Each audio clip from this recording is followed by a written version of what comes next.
Welcome everybody. This is Imran Nanlawala once again from Digital Learning Partners and the Walla Way, and I have the marketing strategist and digital guru himself, Mr. Yusuf, Mr. Chowdhury. How are you? Pretty good. How about yourself, man? What an amazing Sunday. Amazing Sunday. Why is this Sunday any more amazing than the rest of the Sundays, brother? Well, I don't know. It's kind of, the weather's good. It's hot, right? Again, relative, my friend. Depends where you live, right? Oh yeah. I only speak on myself because I only look after myself. I'm All right, so. Here, let me get this off the screen, and there we are. So why is this Sunday? It's like any other Sunday, but let me like every day here in San Antonio, the weather is so nice. Let me go ahead and share this real. Just give me a second. Let me share this on my page. And then while you're sharing, I'm going to give everyone a quick recap. So we've been covering building web pages that convert. This is our third session. This is going to be a series. We'll have at least 3 more sessions after this. But to give everybody a recap of what we've discussed so far. So we mentioned that your website is your property. This is a way for you and your customers to connect. And part of building your property is you must identify your target audience. And you can also use the help of keyword searches and Google searches to kind of figure that stuff out. We talked about optimizing your web page, thinking of it like a billboard. You have a couple seconds to grab everybody's attention. We talked about optimizing your website to attract. We want the people who visit your website to take a action. So what purpose does your website serve? How many pages do you need and why do you need them? What do you want the visitor to do? What's their journey look like? What's the call of action? How are you capturing leads? After you capture those leads, how are you going to nurture your audience? We also discussed some of the different platforms, blogging platforms, self-hosted, WordPress, Squarespace, etc. We talked about domain providers, etc., shared servers and whatnot. We talked about some free tools to make your website look prettier, colors.com, helpsout.com, and a few other services. Talked about color, size, scalability, interactivity, accessibility. Then we talked about SEO. We went and discussed a little bit about on-page and off-page SEO. We talked about the Google bot, the Google spider or crawler, searching the World Wide Web and trying to index, whatever it could. We talked about keyword research. Talked about writing articles, making your website active so your website and your presence could be indexed. Yusuf gave us really good advice. Don't exceed 70 characters. Don't avoid keyword stuffing. Make sure your meta tag descriptions are 160 characters. Make sure when you attach pictures, they're less than 1 megabyte. Make sure you have alt tag, as this has SEO value. We talked about not uploading video or audio directly to your website. We talked about the benefits of internal link building. Talked a little bit more about Google Analytics and Google Search Console. And that is where we are at. Wow, those are like too much information, right? Only like a less than 0%. So today we're going to be discussing essential elements for conversion off-page SEO. So Yusuf, how you doing, man? Pretty good, man. It's always good. It's always excellent, man. I'm telling you, life is good, even in the hard times. Okay, so so talk to us a little bit about, based on after the summary I've afforded. When you say off-page SEO, give us a quick, first, before we go deep into it, give us the highlight, the summary. What is off-page SEO? Okay, so off-page SEO, just from the name itself, means the SEO implementation that you're going to do outside of your website. Makes sense? So that means a lot of activities happens outside the website that can reflect the the visibility of your website. By, for example, when you have your brand, what do you call it?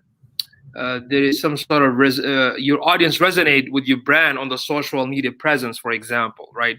You have a voice. You have your own podcast. You have YouTube channels. You have reacting to social. You have articles submitted on a different high authority sites, whether it's educational website or government or just any high authority site, right? So all those noises, part of the search engine optimization is the so-called factor. What does it make the website to get that traffic and that visibility and ranking. So one of those techniques are the off page. When we talk about on page, for the last week, on page, most of the technique happens on your existing website, right? You do it on the back end, you do it on the front, which is the copy, the content, and whatnot. And that's it, it's done there. If you blog on a consistent basis, then you have to optimize the blog as well. But when it comes to off page, that means I'm going to utilize other avenues outside of my website, right? In the hope of making sure that I'm getting the traffic that I want, the target traffic, in several property areas. So there's a whole like crazy factors that can help your website to basically get the target traffic and also eventually organically rank on the first page of Google. So you mentioned in the beginning, you mentioned that articles, blog posts, YouTube channel, YouTube series, publications. So just to summarize, all these things have a impact on your website in terms of off-page SEO?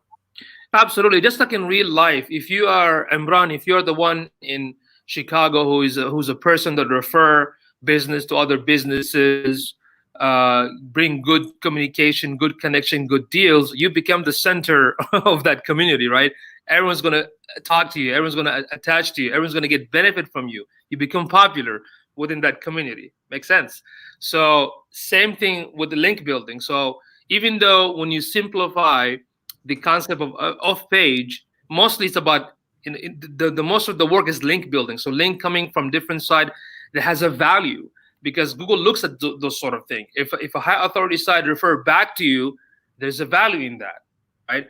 If a relevant content or a link coming from a relevant site, there's a value in that. So there's so many technique, but you have to be very careful because some links might be toxic, some links might be unnatural. There are certain rules that you don't want to cross or violate the so-called Google standard, right?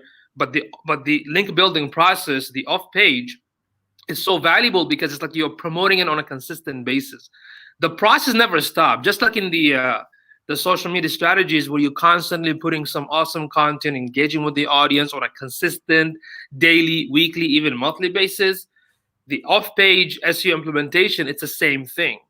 I mean, like for example, when my team involves in a certain project for our clients, they usually spend anywhere between maybe 20 to 27, and the maximum hours, I would say 55 hours per month. So that involves content distribution, link building, link analysis, looking for toxic bots, fixing any kind of issue. Just like a car, when you buy a new car, I mean, you have to maintain it, right? So in the off-page SEO process, there's some sort of maintenance type of technique that also involves. So what is actually, okay, so for example, again, we're talking to small business owners, right? So I've built my website. I have it on WordPress. I have it on Squarespace, whatever, right? Mm-hmm. And I have a YouTube channel. I have some articles that I've published on other people's web pages. I may have some podcasts on iTunes or what have you. So what am I doing tangibly for off-page SEO? So now I've produced the content.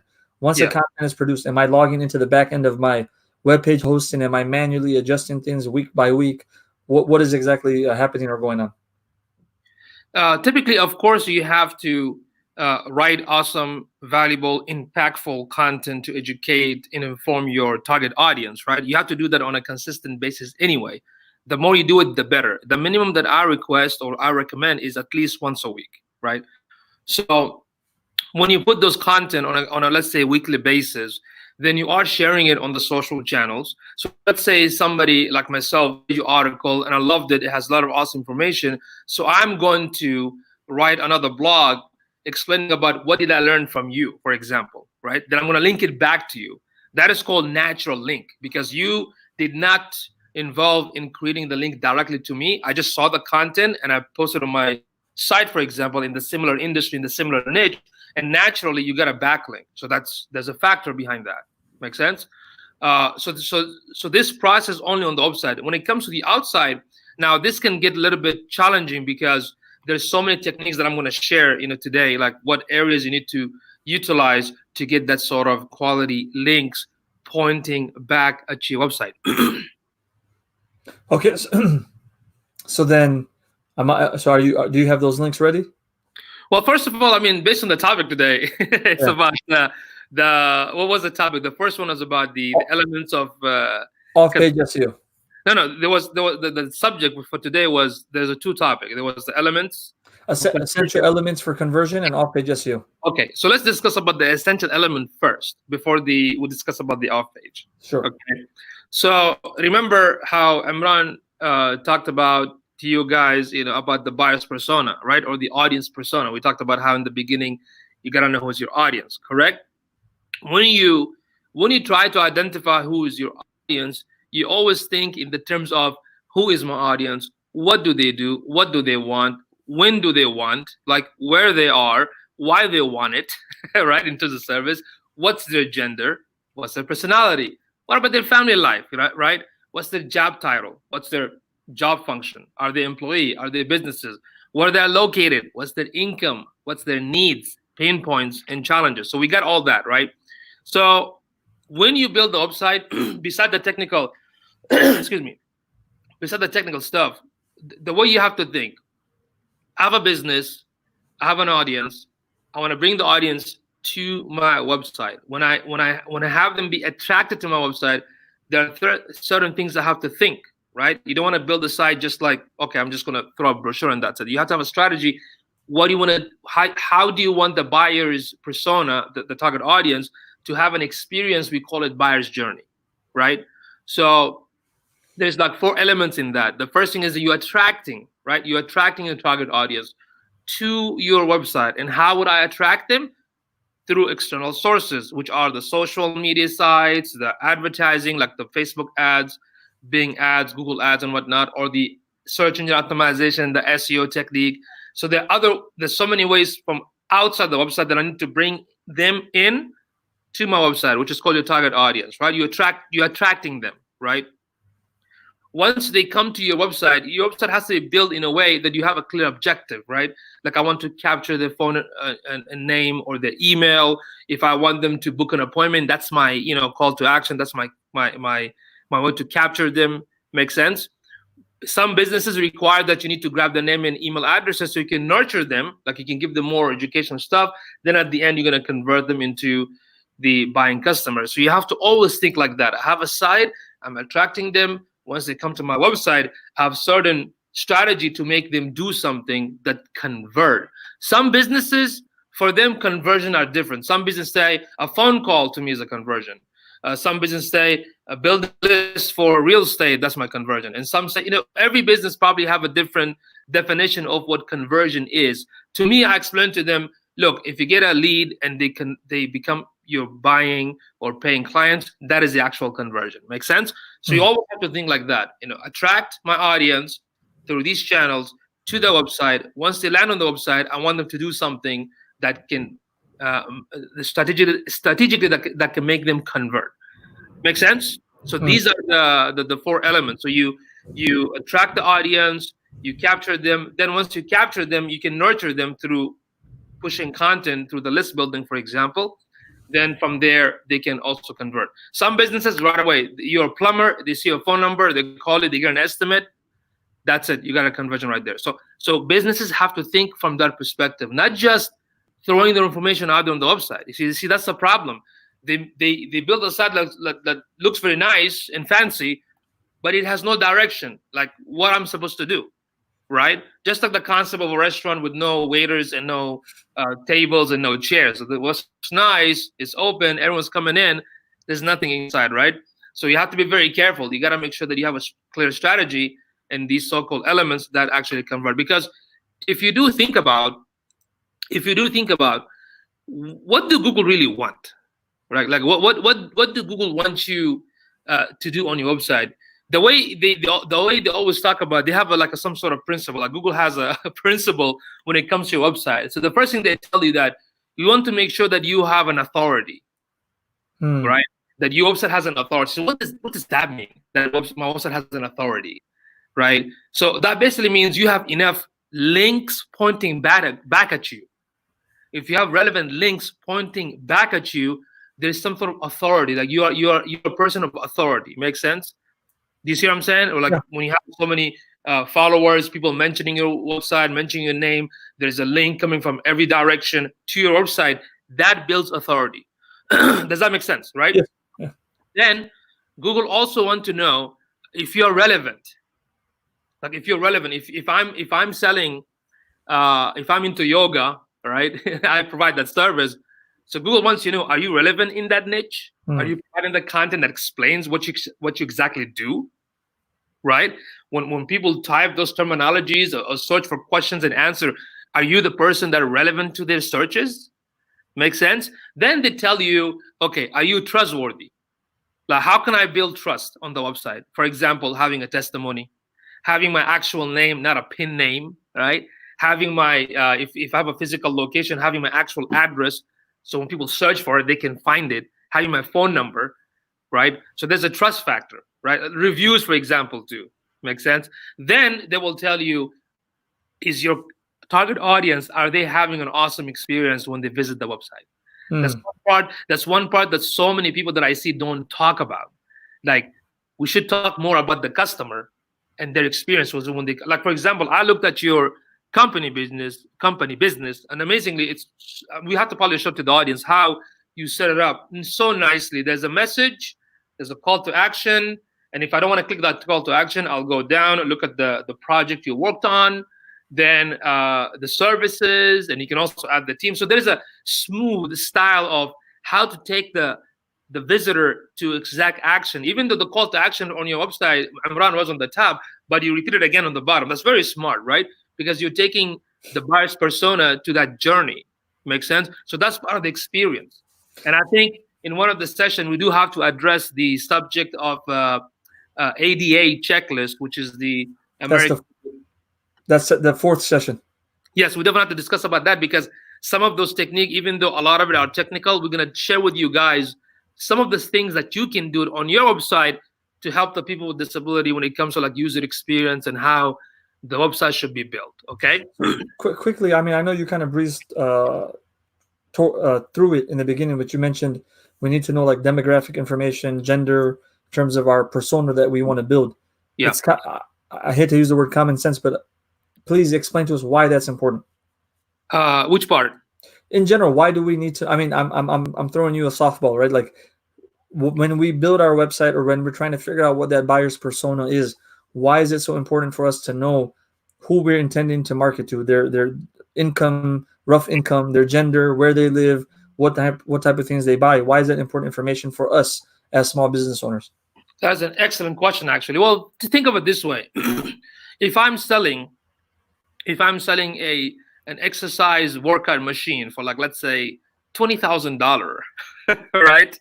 Let's say this machine is a super hit, the one of a kind, okay? It costs 20 grand. So if I'm going to target this product to somebody that their income in a year is 30,000, do you think they're going to buy it? You know, they're not going to, I mean, most of them are not going to buy it because it's not within their income. This is something very expensive for them, right? Versus somebody that actually can afford it. Like, there are some people that's going to buy a Toyota Corolla, right? And there's some people going to buy maybe BMW, right? I'm not saying rich people don't buy Corolla, but some people, like, if they have enough money, they can afford it. So if my product is targeted to an audience that can afford it, I'm going to have to target to them. It will be complete waste of time to share a product to somebody that's not even interested. Make sense? Right. Location also matter, because if I'm excuse me, if I'm in San Antonio, we have different counties, different locations. If I'm in the medical, this is the medical area, right? If my actual office in the medical, and I want customer to come towards me, I mean, to this business. I mean, most even the gym, most people go to the gym that is closest to them. Makes sense. They don't go like somewhere too far, right?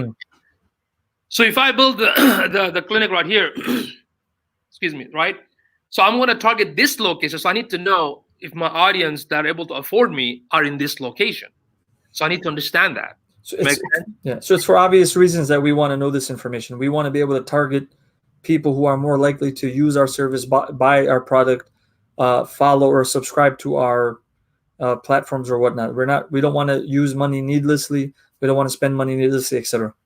Absolutely. For example, if I sell, let's say if I sell a medical journal on the infectious disease to like 6 years old, they're not gonna get it. I'm not gonna target them, or 12 years old or 13 or 15. They're like, what is this? This is boring. It's not their thing, right? They want something probably fun, right? So that's why, and this is very, very serious, because businesses need to understand who is their customer, right? Like, for example, all the restaurants in this area are doing very well. Why? Because the hospitals are closer. There's so many companies during lunch break. All these restaurants are filled up because the location, right? And most businesses, that work, they just want to eat something quick, or if they want to eat something healthy, they go to these Mediterranean or Indian or Italian restaurants, right? So that's why all these things matter. And when they advertise, they're not going to advertise it like 50 miles away from their location. You see what I'm saying? Right. So that's why the location, the age, even the audience that you're targeting, they should be able to afford it. Like my clients, like when I build a website for them, I mean, I don't charge in hundreds. So that's why I target customers that been in business for, like, let's say 10 years or more.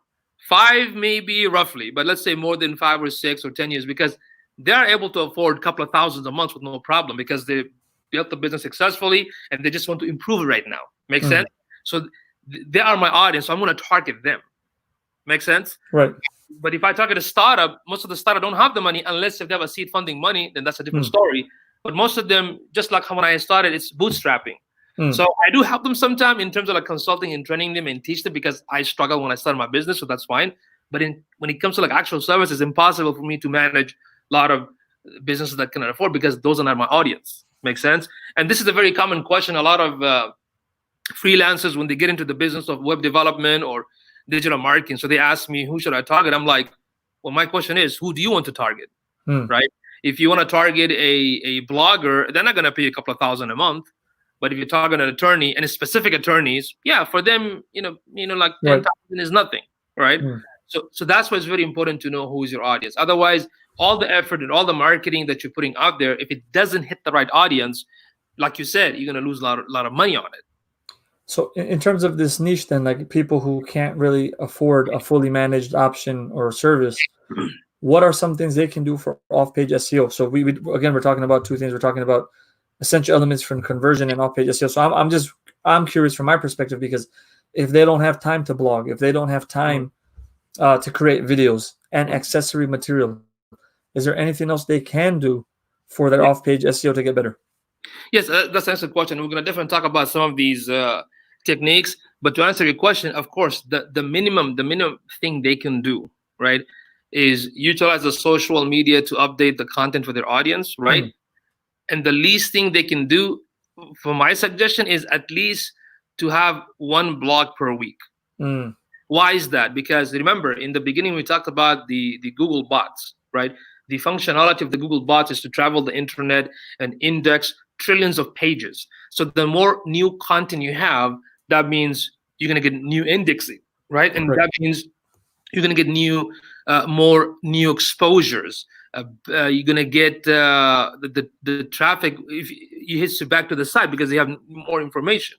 Now, the thing with the business is, when business tell me I don't have the time, then I tell them, you know what, then go back to your 5 to 9, the 9 to 5 work. Because businesses really need to understand, if you don't have the budget, you have to sometime, like what I did back in the day, I used to be everything, jack of all trade, right? I was the tax person, the accountant, the salesman, the secretary. I was everything. When I didn't have the funding, I did everything myself, and it was very difficult, but it was worth it, right? So the least thing I would tell you is that when you do the proper research about your audience and what they're looking for, write content based on their questions, right? Do it on a consistent basis and share them on the social media. And of course, you're not going to rank, you're not going to get traffic in a short period of time. It might take you probably a year, 6 months, 9 months, or a year, right? If you do it that way, right? But if you want to learn how to do everything, you can, but it's going to be a challenge that it'll be worth it. Because once you know how these things work and how challenging it is, then you understand the value behind why some companies charge too much, because there's a lot of work involved, right? So what I want to discuss is that, since we talked about the on-page, we talked about the elements, and when it comes to the SEO, the process of the search engine mainly driven around the link building process, right? So you have the on-page technical SEO on the website, then you have to focus on quality content. Some website out there don't even do a lot of off-page technique. All they do, they put like amazing content, like so amazing that the audience keeps sharing it, and linking naturally to them. And they also get ranked. But I'm assuming these companies are already companies that are known, reputable, have large followings. Because I'm thinking, okay, if this is a small business and they're just getting in the industry and they're not using all off-page SEO. Yeah. Even if their content is great, how is it being pushed? Well, it's going to be pushed through social channels. Okay. Right? It's going to be pushed through if they can, if the content can naturally be submitted somewhere else, or they have to actively find other sites to submit to them, right? Which we're going to talk about in a few minutes, right? So you got the on-page technical SEO. You have to focus on the quality of the content on your website. The content has to be so good, okay? Then you have to a little bit understand links, because there are types of links, right? When we say, for example, natural links, that means the link that went back to you did not happen by your own directed effort. What I mean by that, I did not go and look for somebody and posted my content to link it back to me. It just happened naturally. How? Your content was so good, people keep sharing it. Some other websites or bloggers or other site use your information, or they refer back to you. Make sense? That is called natural links. Okay? Okay, go ahead. No, go ahead. So minimally, I'm going to go back to what you said. Minimally, I would say once a week blogging, and whatever you do, whatever you put out there, even if it's minimal, share it on LinkedIn, share it on Facebook, share it on Twitter, wherever you can. Correct, because you're right. Because what you do, you're already active putting content on social in terms of like 80% education, 20 to 30% promotional. You're already sharing the content anyway, just posts and images. And maybe once a week when you post it on your blog, make sure you share them on the social as well. Now, here's a really important question. Say, for example, we're sharing content. But when I share it on Facebook, Instagram, Twitter, LinkedIn, beyond sharing it from the company profile or your private channel, should you be using, to help it get indexed or count for off-page SEO, do you need to mention the company name in there? Do you need to type in something so that there's a connection between the homepage, like your web page, and what you're posting? Yeah, well, if you have a blog, when you share that link, it has your domain address. Okay. Makes sense. So when people click on it, it goes back to your website. And that's why you need to check the Google Analytics. So the Google Analytics will tell you where the link came from. So if your social strategy is working, then you can see it on the analytics. Oh, looks like the link is coming back from Facebook or Twitter and whatnot. Okay. Makes sense. And if you want to be a little bit sophisticated, you can also use like tools like Bitly or any kind of shortener to see if anybody actually clicking on the link of the social channel that is taken back to your website. You can also do that. Make sense?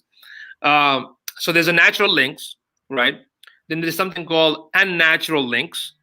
So that basically means you basically made a plan to submit it in certain places, and that's how you get the link back to you, which is fine. And sometimes you have both, like semi-natural. That means some link came naturally and some you had a strategy for it. You also have to look at the quality of the links. That means the backlink that I'm getting, is it coming from an authority site, well-known website, or a site that has good readers, good followers, right? You can also analyze them, their quality, right? And also you have to look for good link, because you have to be careful. You don't want to just build link for the sake of link building. That's not going to work, right? Because some people create fake sites through like Blogger or WordPress, and they dump in so many content and throw the links there. Those days are black hat technique, doesn't work. You don't want to do that. At the same time, you don't want to get a link from a spam site or a farm site or indecent website either. So just like the bots on the internet, you know how sometimes your website is live and you get these bots to your comment section of the blog, or some sort of spam. These are software, these are bots, right? You can also get crappy links pointing back at you. When that happens, then you need to contact Google to ask them, hey, I did not put this in the strategy. Looks like these spam sites are linking to us without our permission, so please remove it from the search. You can do stuff like that. Okay? So these are the type of links we have to understand. We talked about the last week about the internal links helps, but also external link. So link, you're pointing it out, and links coming to you, because a link coming to you is like a reference. I'm referring you. So if my website has a huge value and I'm referring to you, you will get a boost. For example, let's say here in San Antonio, we have the San Antonio Express. They get like more than 20 million hits a month, right? Imagine if one of my articles written there and the link back coming to me, I get a boost because it's coming from a high authority site. Make sense? So those are the idea about why links matter, and not all, just like not all target audience are equal, because you have to have a target audience. Not all audience are equal. Not all traffic are equal, because you need to have a targeted traffic, right? Same thing with the links. Not all links are equal. You got to make sure the links are relevant, natural, unnatural, quality, and good. Make sense? Okay. So basically, you having all these information, news coming from outside to your website. So the more link hits back to you, quality link, this will help you with ranking. Okay, this will help you with going up. So for small businesses, if you have an office, right? If you have an office, one of the things you can do is to create a like a yellow pages of the internet, which is like Google My Business page, Yelp, Super Pages, Hot Frog, Facebook. Makes sense? These are like the local listing. It's like having the internet, the yellow page on the internet. That's the most basic thing you can do, because it doesn't require a lot of work. Just your name of the business, the address, types of payment, hours of operation, and a proper category and a description of the business. Make sense? And a couple of images. That's called local SEO or local listing. Okay. Now, any questions so far? Again, I want to go back to something you mentioned in the beginning about the posting. So, for example, say somebody creates a video. They take their iPhone out, they create a video, they post it on YouTube, and they embed it on their webpage. Is there a benefit of transcribing that video so there's also text to it, which will help with the off-page SEO? You want me to repeat that? Yes, I'm sorry, because I had a client. Client is messing right now. Apologize. No problem. So, for example, if I make a video, right, for my webpage, and now I post the video on YouTube, maybe I embed it on my webpage. Is there a benefit of me taking the video and then transcribing it? Will that help with off-page SEO? Absolutely, absolutely. I'll tell you how. Because here's the thing. It's very good. I'm glad you asked this question. So you have the YouTube video with the captioning. Make sure you have a captioning, right? You post it on your website, and you have the transcript, right? Now, because you wrote the content, the search engine going to grab the index the content, right? But what you can do in the transcript, if you link back to other website, okay? Or let's say this, let's say another strategy. You have a LinkedIn account, okay? And you basically wrote another blog on your LinkedIn about this particular video, right? Very nice, maybe like 400 words, 600 words, a blog within LinkedIn. Then it says to watch the video, click here or go to my website. When audience from LinkedIn click from that post that goes to your blog post on the website, that's part of the link building process. And it's coming from LinkedIn from outside, okay? And LinkedIn has a high authority. Make sense? So a hit coming from there to your website, that's actually very good. Make sense? Yeah. Yeah. But when you put anything on the website, that's called on-page strategy. Off-page means coming from outside to your site. So what about YouTube? How do we use YouTube to boost off-page SEO? So on YouTube, you have the below the YouTube video. When somebody watches the YouTube video, below the YouTube video, you have a description box, right? So you can say the first thing that's mentioned, for more information, click the website. Then you describe what that video is about. Then you could put more information in the description. Then at the end, you can also mention the website again. That's another technique. Make sense? All the social channels have a profile section about you. In the about you, you put the website. And I'm so surprised that so many businesses, even on the social channels, they don't put the website of their company. I'm like, why would you guys don't do that, right? So when customer or interested audience click on it, you get a link back to your site, right? But it's not the same thing having your, let's say you wrote a content somewhere else, or you did a press release, or you did an article in a different website, and people reading that article, and from that article says, visit my website. And the link, that's link building. It's coming from other side to your site. Because it shows you when you use tools like SEMrush or any SEO tool, it tells you the backlink property where this link is linked to you, from which website linked to you. because your actual website is on their content. Mm. So we talk about link building, we talk about website to website. Make sense? Like linking back within the content. Now, having your information on other social channels, yes, people can click and it comes from there, and analytics will tell you where the traffic came from. Mm. Does that make sense? Yeah. Does that make sense? Okay. So let's talk about the link building process, right? So in the link building process, you have to look at, Google used to look for, I'm sorry, apologize, 1 second. This client here, needs some urgent help. So guys, I'm just going to summarize what Yusuf is saying, right? When we talk about off-page SEO and building traction back to your website, there are a lot of simple things that you can do. So for example, he mentioned the benefits of blogging, right? Blog on your webpage and refer to your blog on your social media, on LinkedIn, so that way people can click and come back to your webpage. Maybe you put an excerpt, you make a video, maybe you put a description, link to your website video. So if they click on the link, it goes back to your website. If they're on YouTube and they're watching the video there's a link to your website in the description. They go back to your website. So there are very simple things that you can do to bring people back to your website and help with your off-page SEO. Go ahead, Yusuf. So thank you so much for the repeat. Yeah, the concept of guest posting used to be very popular, but unfortunately, several years ago, Google basically penalized so many websites out there that were manipulating the guest post. Like somebody just, I'm just gonna write content on your page, Imran, just so I can get a link back to me. Don't do it that way. I understand link does work, but try to keep everything natural. Your focus should be on your customer, right?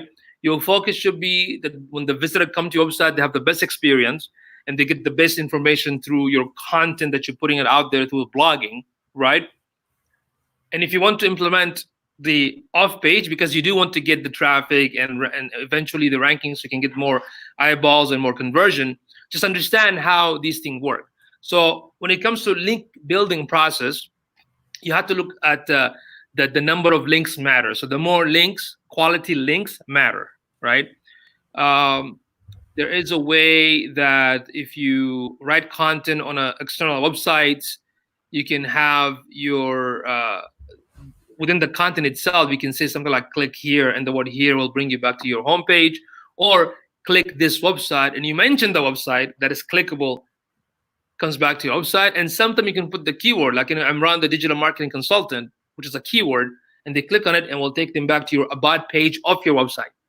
And so the link that you're getting back from these external sites within the anchor text basically means clickable word, right? Make sure it's strategically put in place. What I mean by that, if an article about you run an article and it says to contact Imran, the digital marketing consultant, so when I click on it, it has to take me to your about page, because the about page talks about you as a digital marketing consultant, right?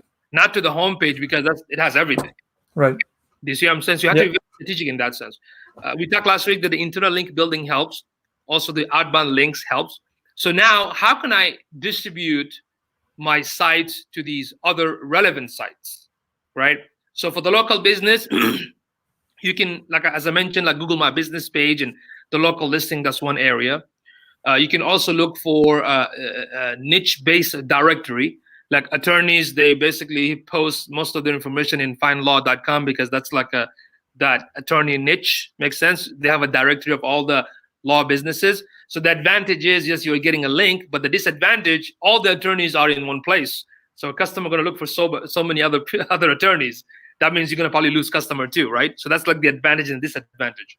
Now, press release, even though press release is not that the ranking factor is not there anymore, according to recent information from Google and whatnot, but it's still, press release helps the local news agencies, radio station to link back to you, because sometimes these local news sites, they like to put new information about local businesses on their website under the topic of press release, for example. So if you have a specific content about a new product, a new service in town, and you want to submit it to PR site, that can also help, because it will link back to your website, okay? Guest blogging, it's good, but now it's a little bit challenging, so you have to be very careful where you're going to guest blog and how you're going to guest blog. And if you do, you have to make sure that the content that I'm going to write, let's say for Imran, for you, it's only for you, like very unique and nobody else. And I did not take the same content and publish it like in 10 other 20 places. Makes sense? I just wrote it for you and for your audience so they can benefit. So make it unique if you do the guest blogging, okay? We talked about the local directory. That's one way. Another way is, let's say you wrote an ebook, maybe like, I don't know, 20, 40 pages, has some good material. It's all in PDF format. So many links are clickable that can take visitor back to your website. So you can write an ebook and submit it to an ebook syndication sites. That's one way, right? If you have a podcast, beautiful. If you have a podcast, your podcast has the information about your company, about your website, about your business, right? But every time you do the podcast show, you can tell the audience, hey, don't forget to click my website, or you can put in the show note your links that take the visitor back to your website. Make sense? Sounds very easy, right? But a lot of people miss this sort of thing. And then you have also let's say PowerPoint presentation website or document sharing website, or like you mentioned, the YouTube videos, having the website under the about and the description, right? You also have something that a lot of businesses don't take advantage of this, and that is called the infographics, right? So you have a blog, amazing blog. You can turn that blog into an infographic, and guess what? Submit it to an infographic website, because people actually go to infographic website for information, to look at different information in a nicely visual format, and they can paste and copy that infographic image that can link back to your website. So that becomes a natural link, right? Review sites. If you are a local business, make sure that whether your customer use Google or Yelp or any other review site, make sure they review about you, right? And of course, the social media website. So these are some of the technique on how I can utilize them to have my sites there, or in terms of the profile properties, or in terms of writing article, or somebody else can write article for me, right? So with off-page SEO, it doesn't seem like it's very technical or complicated. It seems like it's a lot of small steps, and it's doing what you're already doing, but just completing the process. So like you mentioned about the podcasting, just what you were going to say. Yeah. Right. No, you're absolutely correct. So let me give an example. Like, because the off-page strategy is different from client to client, right? So for example, let's use me as an example. So when we close a deal for a search engine optimization technique, especially the off-page, because the off-page is the one that really helps you to get that visibility. Okay, on-page is must, but on-page is not enough, because if you're not pushing traffic to it, the on-page will take it a while for the on-page to get that visibility, right? But the off-page is more like a promotion. So once we do the analysis and everything, on the first month, what we do for our client, let's say we do data analysis, right? We look at their local listing. We do the keyword research. We make sure that all the on-page, all this technical stuff, like the meta content, the content itself, the way the website is built, the user experience, all taken care of, right? Once that's taken care of, then we'll do a sitemap submission, right? We have to make sure that the analytics and search console is properly configured. We analyze a backlink for the client's website to see if there's any backlink to it. Maybe this client did not know, some other people referring back to them. So we can contact those websites and thank them for referring back to us. We can also analyze the competitor to see how many backlinks they are getting and what kind of backlinks they're getting. So we can use those properties and start implementing for our customer. So the customer can end up being in the same level field, right? So we check the back end, make sure there's no broken links, anything like that. We do health analysis, make sure all the social media are consistent in the brand and the messages, everything is configured correctly, and we do a 1 blog per week and daily social media posts. So that's like the first month, right? Second month, we check the speed of the website. We implement the schema.org, which is a little bit technical stuff on the back end of the website. We list, there's something called NAP, name, address, phone. So we have to make sure that the name of the business, the address of the business, the phone number of the clients are listed in these local listing sites, right? We got to make the social, the daily media, the strategy is properly implemented. There's a conversation going on back and forth. Maybe second month, we'll make a video. We'll make a video, whether it's about something educational, tips or promotional, and we put it, like you said, in YouTube and other video websites, and one blog per week, right? On month 3, we'll check the website, the analysis. We possibly, based on gathering the information, the activities from the analytics, now we can create like a frequently asked question page. We can submit the business to a niche-based website. We can take one of their blog and convert it into like a PowerPoint presentation, submit it to PowerPoint presentation website. We can take one of the other blog and convert it into infographics, submit to graphic website, weekly blog, daily social media update. That's like month 3, right? Month 4, let's look at the classified ad. Let's see if there's anybody looking for a similar business for our clients and do a classified ad, for example, right? Maybe we can make another video a little bit advanced with their voice or face and whatnot, right? And we'll submit it. So you notice that a lot of outside stuff, they're not exactly the same like in the on-site. On the on-site, the social media is consistently the same daily basis, weekly blog, but the off-site, you have to be very organic. You cannot keep doing everything this, because you don't want to manipulate the search. You just want to do things organically. So you will have a lot of ways to do off-site. One of the technique that big search engine agencies do, and we do this thing too, but it's very, very challenging, and that is we look for, let's say, influencer site within the niche. We look for other websites that accept content. So we have to research them, make sure that the ranking is very good, the content is very good, the audience are great. Then we contact them manually. We actually email them as the admin. Hey, can we write a specific content just on your site for your audience to benefit from, in the hope, of course, if you can also link it back to us, for example. That process takes a lot of time. I mean, if we contact in a month, if we contact like 10 people, we're probably going to get like 1 or 2 response, because they also get the same request from everybody. You know what I mean? So there's a whole strategy behind, this so-called link building. So just like in real life, if more people talk about you everywhere else, you become popular, right? So that's why the OffPage SEO has a lot of ways to create that backlinks, right? To distribute somewhere else. And every client is a little bit different. We have clients that have like we have this one customer, when we analyze their backlink, they used to get like 500,000 hits. So we analyzed all the backlinks close to, I don't know how many 100,000, and we were able to find 45,000 backlinks that were spammy. Wow. 45,000 took us like almost like a month and a half. 45,000 like backlinks are spammy and toxic. And we had to download all that and resubmit it back to Google to tell them, like, we never worked on these, so please remove them from the search. So it will not hit back to the site. So what happened once we cleaned them up, the traffic from, I would say, from 500,000 went down to like 300,000. And the client freaked out a little bit. I'm like, what happened here? I said, no, it's not a problem, because if you notice, the ranking didn't drop. The ranking was stable. In fact, it went a little bit up.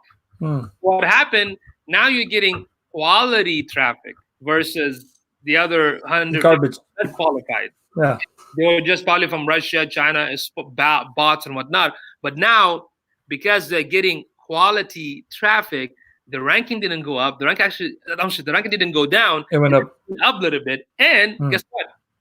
Because the quality improved, we found a couple of articles on Wikipedia for this client.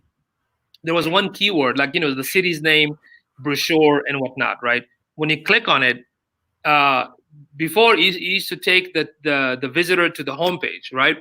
But now, because the anchor text says the name of the city, brochure, and whatnot, what Google did, Google basically prevented that click. So when I click on it, it will not take me to the proper site. They dropped it. Why? Because the keyword doesn't talk about the keyword talks about the brochure, but the website was about the homepage. So now even Google don't want to send you irrelevant hit. So that means the quality got better. Makes sense? So that's why search engine optimization has a lot of work on the back end, a lot of technique. And then sometimes I find it surprising how some companies like in the digital marketing agency companies, they charge the client for the on-page SEO, right? But they charge them monthly. I'm like, why would you charge a client a monthly SEO for on-page? Because on-page is only one-time thing. So you have to be very careful. Makes sense? Because the on-page, the process for the on-page SEO is only like one time. Like you just do it once, the tags and everything. And that's it. Except for the yeah, blogging, you just have to do that on every yeah, time you post, yeah. right? But they were charging some of these clients monthly.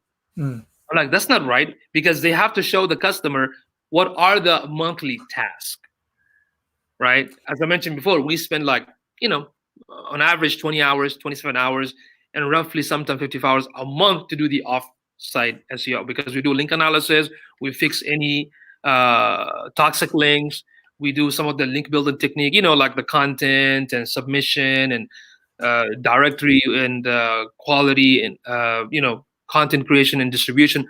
We do all that, right? But that organic takes time. So every month we're doing something. You know what I mean? So you have to be careful. If you hire a company that claim that they do SEO, make sure they have the off-page SEO technique put in place. Yeah, that makes more sense. Yeah, because if they don't, then they don't know what they're doing. And I was surprised. I'm talking about clients paying in thousands for something that is only done once. So I'm like, wow, this is crazy. Not even a blogging, not even a weekly blog. I'm like, what? If they charge for blogging, I understand. Maybe they're using the blog as a way just to chart, right. Yeah. But man, so you have to be very, very careful. You need to ask company that if you do SEO, do you do on page only or on page and off page? Right. So I'm going to show this one more time so people who are tuning in and out get to know the complexity of what we're discussing. So right now, everybody, we're discussing the essential elements of conversion off-page SEO. Next Sunday, we have social media strategy followed by ads. And then to close it out, we're going to be talking about ADA compliance, very important topic. Yusuf, we're back at that hour mark, my friend. So you gonna wrap it up. Give us a 1 minute highlight of what we discussed today. Okay. Well, basically, talk about the 4 elements of how to think when it comes to your website. Think in terms of your audience, who they are, and when they come to the website, the element of attracting your audience, capturing them, nurturing them, and convert them. That's how you have to think, right? Then understand what off-page SEO is. So there's an awesome website. There are a couple of websites that I recommend people to study. If you want to study SEO, you have to be very careful online because there's some technique that might violate Google standard. So the website that I recommend to study SEO is searchengineland.com. Okay, I believe the founder, Danny Sullivan, I think he's with Google right now. I'll do some consulting for them or work for them, but searchengineland.com is one. Search Engine Journal, .com. What's the other one? I think Search Engine Watch, and there's another one. What is it? Roundtable. Let me see. I think it's